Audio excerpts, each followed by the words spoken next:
The Huntington welcomes you to the Humanities Forum for Witch, moderated by Pascale Florestal and featuring Dan Lipcan, co-curator of the Salem witch trials, Reckoning and Reclaiming, and Regine, manager of curriculum and instruction at the Huntington. This talk is part of a series of digital events for Witch, a play by Jen Silverman, running live and in person through November 14th, and as a digital streaming production through November 28th, 2021. To learn about other talks in this series, visit huntingtontheater.org/events.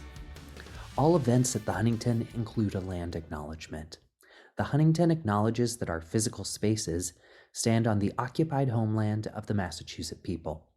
We begin by acknowledging the Massachusetts tribe, from whom the colony, province, and Commonwealth of Massachusetts have taken their name. We pay respect to the ancestral bloodline of the Massachusetts tribe and their descendants who still inhabit the land to this day. We honor and respect the many Native peoples who are connected to this land, past, present, and future, including the Nipmuc and Wampanoag peoples. And now, the Humanities Forum. Thank you both so much for joining us in this conversation for the Humanities Forum for Witch. My name is Pascale Florestal, and I'm the dramaturg for the production. And I'd love if you two could introduce yourself as we embark on this conversation surrounding the production. Regine, we'll start with you. Hi, I'm Regine. I'm the manager of curriculum instruction at the Huntington Theater in the education department. I have also studied early modern English drama at the postgraduate level, and The Witch of Edmonton is one of the main texts that has stuck with me from a lot of that work. So when I heard that we were doing this adaptation with Witch, I nearly fell out of my seat with joy. So I'm super excited to be here. I'm also a freelance actor, director, and dramaturg around town, and have taught both drama and literature at the college level. Dan? Yeah, hi, thanks so much for having me along. I'm Dan Lipcan. I'm the NC Pingree Director of the Phillips Library at the Peabody Essex Museum. And the main part of my role is to help steward that amazing library collection. We've been in business as a museum for over 220 years, so we've got a long history. And I'm fortunate to have served as one of the co-curators of PEM's current exhibition, the Salem Witch Trials, Reckoning and Reclaiming, which is on view now through March 20th, 2022. And along with my co-curators, Paula Richter and Lydia Gordon, I think we've put together a really compelling take on the witch trials, and we're really excited for people to come see it if they have the opportunity. Fantastic. Great. All right, Regina, I'm going to start with you just to give us some context about the play, The Witch of Edmonton, which is the source material that Jen adapted for her production called Witch. Can you talk a little bit about the source material along with some similarities and differences between the two plays? Yes. So The Witch of Edmonton is a play. It was written in collaboration by William Rowley, who was an actor playwright in the period, Thomas Dekker, who's probably most well known for his play The Shoemaker's Holiday, which is sort of a city play written in the period, and John Ford, whose most famous play is 'Tis Pity She's a Whore. And it's based off of, it's kind of based off of real events. There was basically a crime story happened in the town of Edmonton. There was a pamphlet written about it by a man, I believe his name was Henry Goodcole, Henry Goodcole. He was a minister, and a real life Elizabeth Sawyer was accused of being a witch. And Goodcole had said that he had kind of administered to her while she was in jail and on trial, and she was executed for the crime of witchcraft. And so this pamphlet's written in 1621. These three playwrights get together and write this play in 1621, within months, because it was a bit of a sensational story, and they just realized, we've got some good material here, let's create this play. And it's one of kind of the key witch plays of the Jacobean period.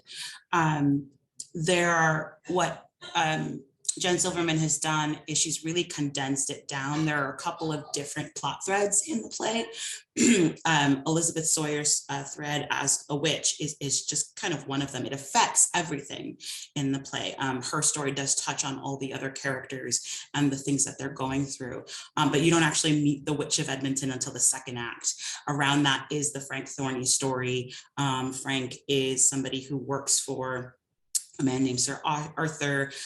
He wants to marry his love Winifred, but his dad wants him to marry Susan Carter, who comes from a wealthy family, because Frank Thorny's dad lost some money. And so Frank finds himself in a really tricky situation where he's now married to two women. Also there's another story where Cuddy Banks, whose father is kind of like a big man around town. He wants to be, he's like just planning a Morris dance, but he's also in love with Carter, this man Carter's other daughter, Catherine. And so that's like another thread that's happening. And so what you have is kind of like these sort of interpersonal relationships that are going on in this town. And this one woman who is quite literally like outside of that. When we meet Elizabeth Sawyer, she's like out in the fields of Edmonton. We meet everyone else in the town. Elizabeth is outside of the town. And what are these social dynamics? How do they interact? They're also socioeconomic and things like that. And when you have this sort of outsider kind of begin to touch on everybody in all these moments, how do things change? How is blame assigned? And why is blame assigned? Who gets scapegoated? And that's a lot of the things that we see happening in the play. And I think Jen, I say that as if I've met her and we're best friends. But I think what Jen has done is she's really kind of streamlined all those main points and really concentrated the story about those social interactions and the social relationships, and is really thinking about them. Okay, here's this community. What are the things that they're dealing with? And how are they kind of struggling with those things, and thinking about this kind of like the external pressures that are coming down on them as they deal with those things. That was a convoluted way of answering your question, but no, that was so beautiful. I loved it. And it's so great to, and I'm so glad that you were able to give us that, because that's some of the information that I provided in the actors package, just to give the actors an understanding of the source material, because it is, just like you said, there is so much more that the Witch of Edmonton goes into exploring, and Jen does a great job of really focusing on the characters that I think are meant for us to relate to a little bit more, and want to see ourselves in the possible things we might do if we were in their shoes. Yeah, and I'll just say what she also really does is, like, you know, I think this play has Witch has 6 named characters, if I'm remembering correctly. Witch of Edmonton, I think maybe almost doubles that. And so it's not so much, and I would say, you know, if you, Jen hasn't gotten rid of anybody. She's kind of pulled together characters that seem that can be one entity, which is really nice as well. So for example, like Sir Arthur in Witch is the dad with the son, who's going to be an heir. In The Witch of Edmonton, Sir Arthur's like a completely different character, and the dad is Old Banks, and also Old Thorny. So all those father figures kind of get pulled into one, and you see what their needs for their sons get pulled in together into another thread. And so she's really done a really great job of kind of making sure all of those elements are there without having the sprawling set of a matrix of characters. Oh, yes. Thank you so much, Regine. Dan, I'd love if you could talk a little bit about the exhibit, and mostly, you know, I think what's so exciting for me and Charles, who recommended I reach out to you about the exhibit, is that, you know, you all are looking at this idea of reckoning and reclaiming. And I'm curious, what are some of the narratives the exhibit is trying to reckon with and reclaim? Well, it's really interesting to hear Regine talk about the play, because the Salem witch trials is also an extremely complex set of events with a very complex and multifaceted origin story, if you will. You know, a lot of different factors go into creating the conditions for this crisis. And it's actually very challenging for us as curators to kind of boil that down to the essentials, to get the meaning and the implications across to people in a way that doesn't just confuse everybody, or where we try to tell 35 different stories, where we really need to focus on one or two so that we get those themes across in a very clear way and have it mean something to people. So I think, a distillation of The Witch of Edmonton, I think, is a really kind of nice parallel with what we're trying to do as curators. So we're really trying to, we're still here talking about the Salem witch trials almost 330 years later. We're still reckoning with the crisis, the tragedies, the grave injustices that happened in 1692. And in fact, there's a class in Andover, Massachusetts, an 8th grade class, who was working on exonerating a condemned, accused witch who was never cleared in any of the proclamations that have come out that were issued, various ones that were issued by the state. So we're still trying to fix and come to terms with these injustices, which is amazing. And what we're trying to set up here in this exhibition is that artists and people deal with their family histories. We have 2 contemporary artists as part of the exhibition: Alexander Mcqueen, the well-known British fashion designer, and Francis F. Denny, who is a portrait photographer, both descending from people that were involved in the witch trials. Mcqueen from Elizabeth Howe, who was an accused, condemned, and executed witch, and Frances Denny, who on one side of her family is descended from Samuel Sewall, one of the magistrates, one of the judges, and on the other side of her family, she has Mary Bliss Parsons in her family tree, who was an accused witch in Northampton and was brought to Boston for trial. And so she's trying to reckon with, like, what does it mean to have both of these ends of the spectrum in my family, in my identity? What does it mean today when somebody self-identifies as a witch, and how is that different than the identity that was imposed upon you, that was an oppressive and suppressive identity that was assigned to you?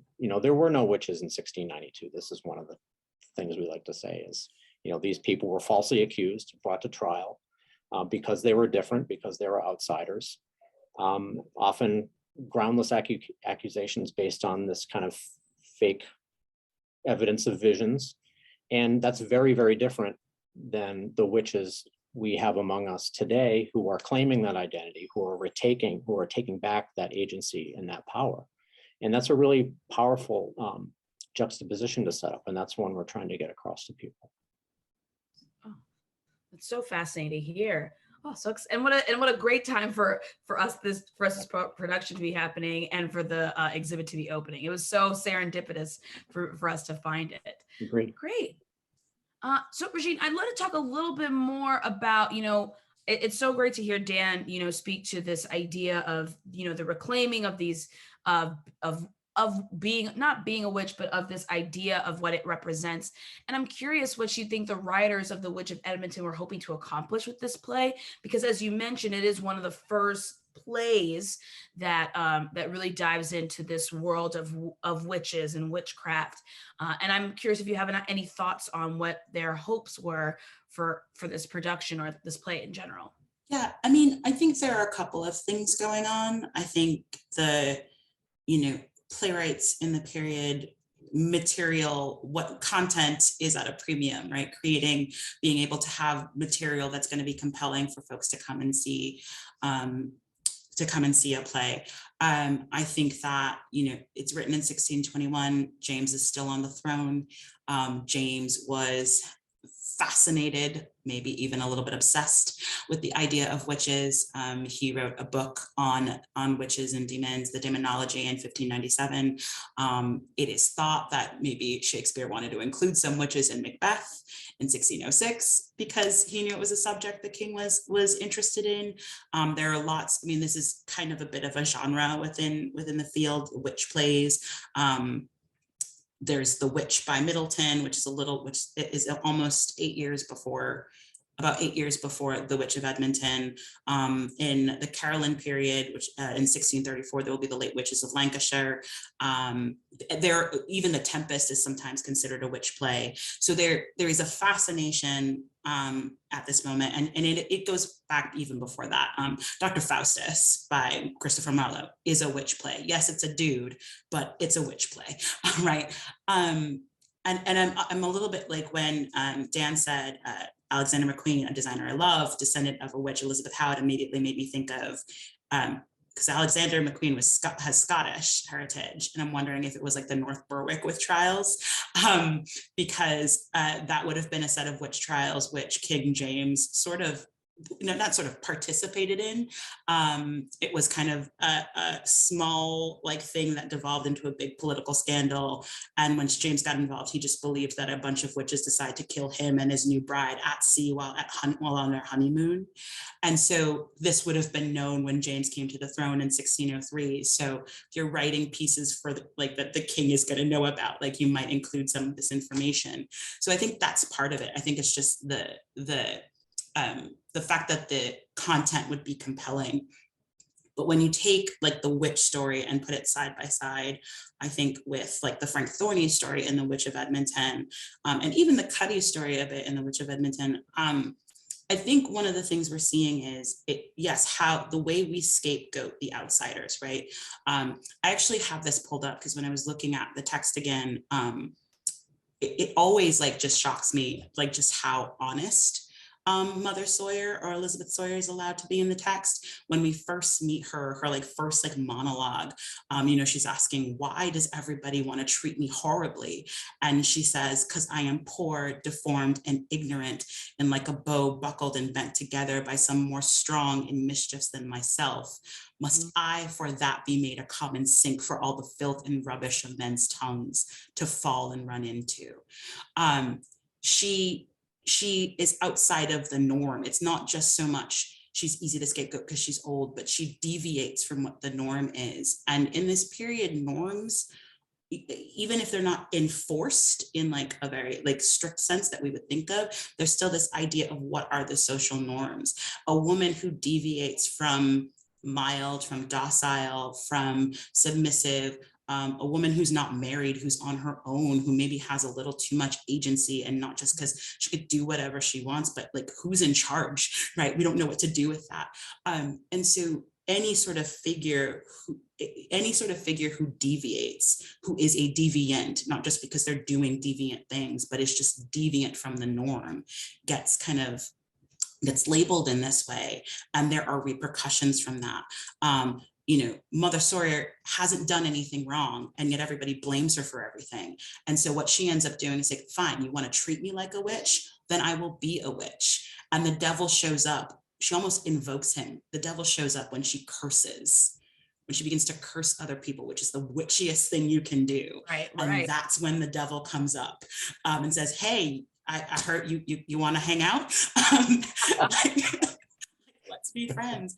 And I think one of the things that's always stuck with me about this play is how you have this woman who has these real grievances, and the world is never going to listen to her and take her seriously. And so she basically just says, you know what, F that, fine. This is what you want. This is what I'll give you. And she doesn't necessarily buckle under it. She just decides to confront it in sort of the same way. And then around her, we see other people who are under certain social pressures, and they can't quite meet them. And so they end up buckling because the world just seems to like be prepared to take them out. And so you see that with Frank Thorny, and you see that with Winifred, and a couple of the other characters as well. And you see that same thing in Salem blossoming when people get accused, and then suddenly they're accusing other people to save themselves. And suddenly you've got the richest person in town being accused, and then the magistrate's family. And well, then we're getting a little bit too close to home, right? And so then that's when it starts to peter out. Dan, can you talk a little bit more about, and you just started talking about it, but talk a little bit more about this common trope of a woman being different and being accused for being a witch. And I don't want to say process, but how that kind of unfolded during the Salem witch trials, because it seems very similar. This is the Witch of Edmonton is focused primarily in London and England, 1621. But as you mentioned, this is the Salem witch trial, 1629, a little bit later. So it's not too far away. But what are some of the similarities that come up in the same way for women in this time period? Well, I mean, this was very much a gendered crime. We see that in the traditions coming over from Europe, where we had 100,000 people accused of witchcraft, half of them executed, probably 85% women. We see that reflected in what happens in Salem. And the crisis begins with accusations levied against people who were perceived to be, just like Regine said, outside the norm. An enslaved person working in the home of Reverend Samuel Parris. She was probably from Barbados. We don't quite know. There were women who, again, unmarried, a little bit older, maybe a little bit getting to senile, quite poor maybe. And this is where the accusations begin against these people, because they're easy targets and there's nobody that's going to step in to protect them. And again, this was, these charges were simply made up. And when they indicated that perhaps there were other people involved, the defense was that somebody was to turn around and accuse other people in order to save themselves. And that's how it exploded into, nearly 200 people being accused, and a really wide geographic span, all the way up to Maine and as far west as Billerica, Massachusetts, from Salem. The fact that it did ensnare people that were wealthy and powerful, just shows you the hooks that it was, that this crisis was able to get into people, where they realized that they could accuse people and maybe get revenge, maybe claim some land against those against whom they were, enemies, or that they didn't like. And we really need to keep these lessons in mind, because we're seeing the witch trials invoked now by politicians who are feeling under siege, or sports figures, or people who perhaps have behaved badly in the corporate world. And, we really need to keep these lessons in mind, so that we can recognize these injustices when they happen and call them out for what they are. And I think a play like, putting on a play at a time like this is a, perfect example of what we need to be doing. Yes, I totally agree. Oh, thank you so much. Regine, I think one other thing I'm really interested in hearing your perspective on, with Jen's adaptation, I think she does a beautiful job of trying to extrapolate these large themes of power, gender, and I'm curious, how do you see the themes that Jen is taking from the source material in conversation with what's already happening in The Witch of Edmonton? Do you see them being, which ones are you seeing more focused upon in Witch in comparison to The Witch of Edmonton? I don't know that there's necessarily one specific theme, but I think one of the things that I've kind of been thinking about, like if we think about it from like a gender perspective, for example, there's Mother Sawyer, who's the old witch, like ostracized from town, and then there are these other young women in the play who are who are kind of being, don't want to use, may not be exactly the right way to think about it, but I'm thinking of Winifred, who, so in The Witch of Edmonton, Frank Thorny works for Sir Arthur. He's a servant of Sir Arthur. Winifred also is like a servant in the household. And so she's not of a background that is moneyed, right? The richest, Sir Arthur is probably like is the one with the title. Everyone else is kind of like a merchant, like middle class, like, well off. Winifred's like clearly working class, right? And so she's not, because she doesn't come from money, she's not a suitable person for Frank to be married to, even though that's who Frank is in love with and has known her for years. But then there's, Susan and Catherine Carter, who are being courted. And it, even if the men actually genuinely like these women, they are the daughters of a rich yeoman. And so, for example, old Thorny, that's why he wants his son to marry Susan, is because Susan will come with a dowry, Susan will come with money. It is transactional, right? And Witch, for Scratch and Witch, that's his job, is to be a salesman, right? All of these things that he does is transactional. And I was looking at Scratch's final monologue, actually just before this, and I'm thinking about how there's so much transaction going on in The Witch of Edmonton.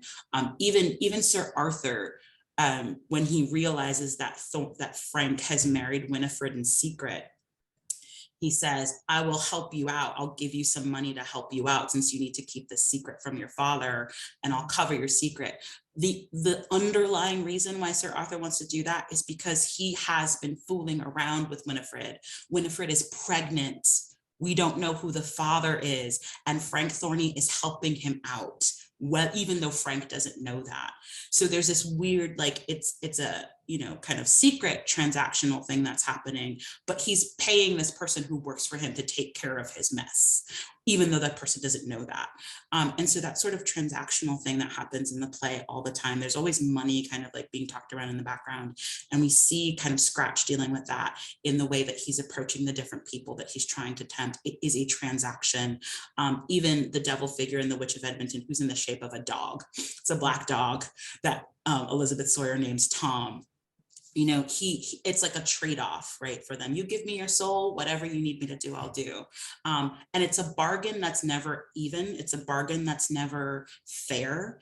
Even the dog betrays Elizabeth in the end, but of course the devil would. And I think of how Scratch in Witch is thinking about how, maybe I don't, and I'm sorry if I'm giving up the game, but when he's, kind of rethinking, do I want to keep doing this? I've been doing this for so long. Do I want to keep doing this? There must be more than this. There must be better than this. And I'm thinking a lot about the sorts of conversations we've had in this moment of COVID around, folks who are trying to decide for themselves, the work that I have been doing, it is not fulfilling to me, right? It is expected that I'm just going to go to work and that's going to make me a whole human. Maybe it doesn't. Like, what sorts of relationships am I creating? What is this economic, this transactional mode of existing in the world? It has done nothing for us. Should it just all go away? And that's the questions we're talking about in Witch. And while I don't think that's explicitly the question in Witch of Edmonton, I think the fact that we do have a figure in Mother Sawyer who is quite ready to burn everything down because the world and the society she lives in treats her so terribly. I mean, when we meet her, she's immediately Old Banks comes in and beats her and walks away. And he's considered a great man in town. He's a good guy. And he just beats her for no reason. Why would anybody want a world like that to remain? And so I'm thinking a lot about these sorts of ideas. And I don't know that, the Elizabethan, Jacobean, Caroline, these are very crazy times. There's a lot of crazy stuff happening, lots of witches being burned, like religion is changing every decade, it feels like, all sorts of things going on. So there is kind of this sense of upheaval all the time that I think is underneath everything that happens, especially every time there's a change in a monarch. Is it going to be a peaceful transition? And so I'm wondering, maybe it's that feeling like if the world isn't taking care of you, and if the world that you're living in feels like it's cracking open all the time, and all the things, structures in place that are supposed to keep it up are actually also hurting you. Maybe we do want to just get rid of it. Yeah, maybe it is time to burn it down. I don't know. I think that's a Pascale opinion. So we'll just leave it there. Thank you so much, Regine. Dan, you talked a little bit about some of the things that this exhibit could hopefully teach, people as they experience it. Are there any other things that you'd like for audiences to take away when they come to experience the exhibit? Yeah, I mean, I think we want people to come away thinking that there are a lot of ways of being in this world, and that they are all valid ways of living. In the set of portraits that Frances Denny has created in collaboration really with these witches, there's a whole spectrum of ways of being a witch, of ways of navigating the world, whether you're gender queer, or whether you're an herbalist, or whether you sing to the moon, whatever your practice is, and whatever it is that you choose to express yourself, ways in which you identify yourself and define yourself, that's where the truth and identity is, when it's self-defined. And we want people to take that away, that, like, identity is most truthful when self-defined. It's okay to be who you are, and express yourself in the way that you want to express yourself. And in many areas of the world, that is not possible, or it's really, really dangerous to do so, in the same way that people who spoke up on behalf of accused witches in 1692 were literally putting their lives on the line. They were exposing themselves to accusations themselves and perhaps execution. So that's a really important thing that we want people to take away. We close the exhibition with a document written by Francis Dane, who was a minister in Andover. He'd been in Andover for over 40 years at that point. He spoke up against witchcraft accusations whenever they happened. There was an incident in Andover in the late 1650s that he was an opponent of. He spoke out against. He was the first signatory of a petition to the governor in October of 1692. 28 members of his immediate and extended family were accused in 1692 of witchcraft, and he himself was seen as a possible witch. And in this letter from January of 1693, he really expresses a lot of regret about what happened. He is saying that, the devil has gotten in between us, into our communities. There are these strange breaches that have happened in families and among members of communion and churches. And we should have been more forgiving and more tolerant and more respectful and more charitable. And I think we really felt like ending the exhibition on that note was a lesson and a theme that we wanted people to take away, is that, we can be a little more tolerant and more forgiving and more understanding in our current world, because it's tough out there right now. There are a lot of parallels you can draw between 2021 and 1692 and the early 1600s, clearly. And, we have to be a little bit more sympathetic if we want to have the kind of society that I think a lot of us want to have. So, yeah. Yes, totally agree. And I think that also fuels a lot of, Elizabeth's first aria when she talks about this idea of hope, and then, Scratch's monologue at the end, kind of harking back to this possibility. And then this, Regine, you mentioned this desire to burn it all down because it's the only way to, restart things. And I think it's so important that we have those conversations, because then they don't happen, and we're continually stagnant in the world that we are so frustrated with. But I just wanted to wrap this up and thank you both so much for joining us today for this conversation. I really appreciate both of you bringing your brilliance to this, not only to talking about the show, but also to highlight the amazing exhibit at the Peabody Essex Museum, which you said is going until March, correct? That's right, March. Yeah. It's March 2022. So thank you both so much, and hopefully we'll get to see each other soon. I hope so. Thank you. Thanks for having us.